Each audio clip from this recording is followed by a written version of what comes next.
নিজেকে বড় করা, অন্যকে ছোট করা, প্রাপ্তি আমার ভাগ্যে বেশি হবে, অন্যকে মারিয়ে দিয়ে যাব, এই জিনিসগুলোকে এরম প্রচুর জিনিস আছে, জড়ো হতে হতেই একটা অপরাধের জন্ম হয় এবং কেউ সেই অপরাধটা করে ভালোবেসে ফেলে। নমস্কার, আপনাদের সবাইকে KTV বাংলায় স্বাগত। আজকে আমাদের সাথে যিনি আড্ডায় আছেন তার সাথে কথা বলতে আমরা বরাবরই ভালোবাসি, আপনারাও তার ইন্টারভিউ দেখতে বরাবরই ভালোবাসেন। আমাদের সবার প্রিয় অভিনেতা রুটুনীল ঘোষ। রুটুনীল দা, যেটা প্রথমে রুটুনীলদার দাবি ছিল যে প্যান করে নিচ থেকে নাও না, যে এত বড় পোস্টার সাধারণত দর্শক দেখেনি। রুটুনীল দা, তুমি তোমার ক্যারিয়ারে কতবার দেখেছো?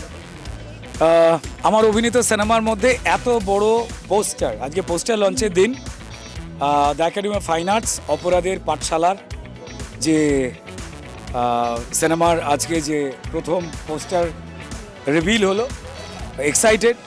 তবে একটা জিনিস বুঝতে পারা যাচ্ছে যে আমাদের একটা জিনিস শুনতে হয় এবং এটাকে মেনে চলতে পারলে আমরা ভালো, যে চরিত্র থেকে গল্প যদি বড় না হয় তো তাহলে সেই সিনেমা নিয়ে লোকে বাড়ি ফিরতে পারে না।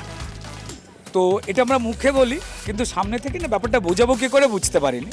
তো this is the first time, অন্তত আমার লাইফের, আমি যতগুলো সিনেমা করেছি এতগুলো বছরে, বা বাকি আমার যে বন্ধুরাই করেছেন তাদেরও বোধহয় ক্ষেত্রে একই হলো, যে চরিত্র যেমনই হোক না কেন, যে মাপেরই হোক না কেন, গল্পের মাপ যেন বড় হয়। কারণ লোকে বাড়ি নিয়ে যায় সিনেমার গল্পটা। তো সেরকম গল্পই বনবার চেষ্টা করেছে জয়ব্রত দাস, আমাদের সবার একদম প্রথমই কাজ, কারণ ওরও এটা প্রথম সিনেমা।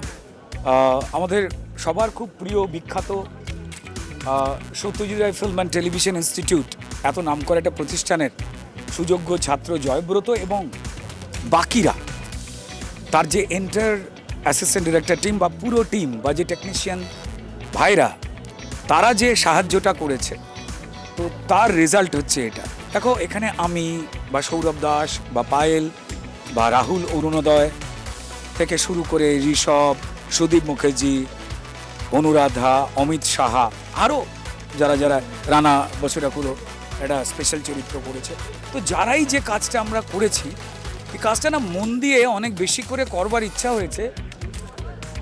যখন একটা নতুন ছেলে একটা গল্প বলার নতুন একটা ধরন নিয়ে আসে, গল্প তো বিভিন্ন রকমভাবে বলা যায়। দেখো, গল্পের ক্ষেত্রে আমরা বলতে পারি গুলি, বন্দুক, রক্ত তো প্রচুর সিনেমায় আছে, তাহলে আলাদাটা কি? কেন দেখবো? সেই কেন দেখবোটাই কিন্তু আমরা দেখবো হচ্ছে যখন ট্রেলারটা রিলিজ করবে। এখন পুরোটা বলবো না, শুধু পোস্টারটার দিকে তাকালে আমরা একটা জিনিস হয়তো বুঝতে পারবো।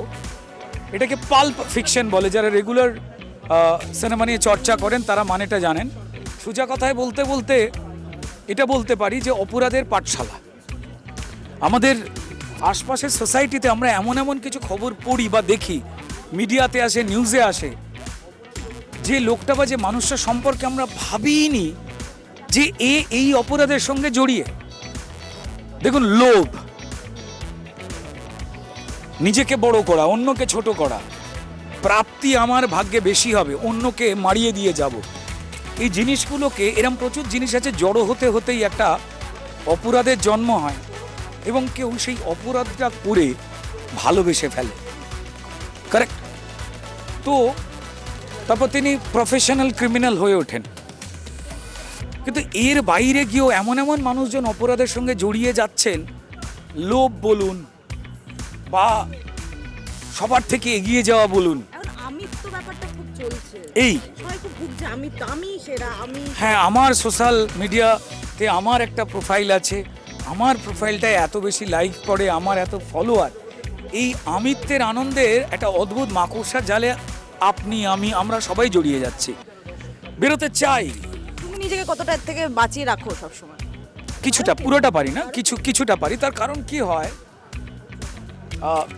সোশ্যাল মিডিয়ার জীবনটা না জীবনের মতো জীবন নয়। ওখানে আমি যা নই সেইভাবে প্রকাশ ঘটাতে পারি, কিন্তু যেটা আসলে আমি, সেই তেমনটাই অধিকাংশ মানুষ যদি পোট্রে করেন, তাহলে তার পাশে অতটা ভিড় হবে না। আর মানুষ চায় কিন্তু ওই ভিড়টাকে জড়ো করতে, আমার দিকে অনেক মানুষ আকর্ষিত হোক। এটা একটা সময়ের কি বলবো, ডাকও বলা যায়। ঠিক তেমনই এই যে একটা প্রাপ্তির জায়গা থেকে, লোভের জায়গা থেকে, বিশ্বাসীনতার জায়গা থেকে, নিজের কথাকে সেরা মনে করার জায়গায় যে জালে আমরা জড়িয়ে যাচ্ছি, তার প্রত্যেকটা অলিন্দে কোথাও একটা অপরাধ ঘাপটি মেরে বসে থাকে এবং সে হঠাৎ করে আমার ঘাড়ে লাফিয়ে উঠে পড়ে আমার এই ধরনের আমিত্বের দুর্বলতার সুযোগ নিয়ে। আমি ভালো থাকবো, আমি ঠিক করব। তো আমার মনে হয় যে সেটাকে নিয়ে যেভাবে একদম অন্য একটা আঙ্গিকে গল্প বুনেছেন, আমরা প্রত্যেক অভিনেতা অভিনেত্রী এক্সাইটেড, আমরা কৃতজ্ঞ আমাদের টোটাল যে টেকনিশিয়ান ভাই যারা কাজ করেছেন তাদের ডেডিকেশনের ওপরে, এবং আমাদের অভিনেতা অভিনেত্রী বন্ধুরাও, তারা কিন্তু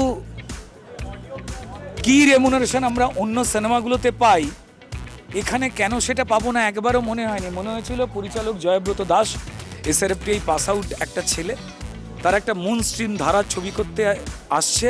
আমি এসআরএফটিকে কৃতজ্ঞতা জানাবো এবং তাদের এন্টায়ার টিমকে, যাদের অধিকাংশই এই ইনস্টিটিউশনের পাস আউট। এবং তারপর আমাদের মনেই হয় যে আমরা রেমুনারেশন নিয়ে পরে কথা বলবো, আগে এই সিনেমাটার পাশে দাঁড়ানো উচিত। 2021 কোভিডের সময় থেকেই প্রায় সাবধানতা নিয়ে, প্রায় ঘাপটি মেরে লুকিয়ে একটু শুটিং করার মতো করে নিয়ম মেনেই করেছি, কিন্তু লোকের মধ্যে তখনও আতঙ্কটা কিন্তু পিছু ছাড়ছে না আমাদের প্রত্যেকেরই। তো তারপর আস্তে আস্তে বাধা বিপত্তি পেরিয়ে সিনেমাটা রিলিজ 14ই নভেম্বর। তার আগে ট্রেলার রিলিজ হবে, যেখানে আপনারা কার কি চরিত্র আমি বিস্তারিতভাবে আমাদের বন্ধুরা বলবেন, আমিও বলবো। তার আগে আজকে পোস্টার লঞ্চ। আমার নিজে মনে হয়েছে যে নতুন কোনো কিছু দিতে হবে। কত কোটি টাকার সিনেমা তৈরি হলো, তার থেকে বেশি গুরুত্বপূর্ণ হয়ে উঠেছে কত ইন্টারেস্টিং সাবজেক্ট আমরা জানাতে পারছি। সমাজের ঘটনা হুবহুভাবে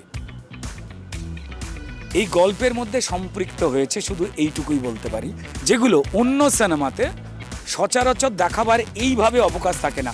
54টা কার্ড দিয়েছিল সেন্সর বোর্ড, যেটা নিয়ে বিরাট চর্চা হয়েছিল। কারণটা কি?